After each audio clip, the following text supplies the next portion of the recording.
Nagsagawa ng road reblocking at repairs ng DPWH sa ilang kalye sa Metro Manila. Samantala, ilang lugar sa National Capital Region ang mawawala ng tubig sa susunod na linggo. Ang sentro ng balita mula kay Bien Manalo.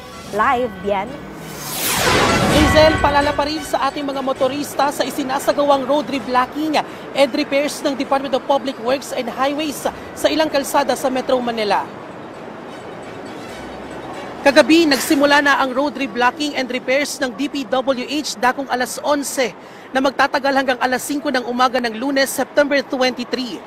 Kabilang sa mga maaapektuhan ng ilang lansangan sa Quezon City, kasama ang Fernando Po Jr. Avenue to Lanutan, West Avenue papuntang MRT North Avenue Station, Misamis Street to Corregidor Street, Quezon Avenue to Philam Footbridge, Bansalangin Street patungong West Avenue, Cloverleaf A. Bonifacio going to EDSA, ilang kalsada sa Commonwealth Avenue at General San Miguel sa pagitan ng Bugalyon Street at Imabini Street sa Caloocan City.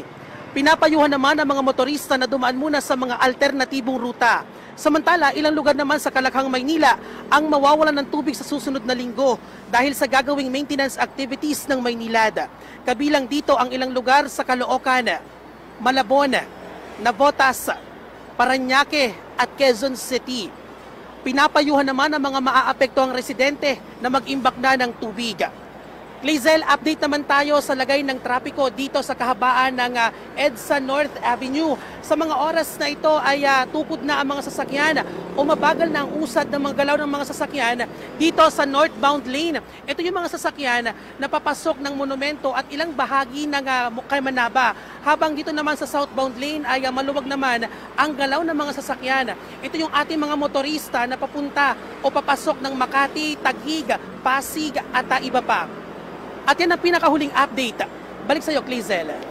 Maraming salamat, Bien Manalo.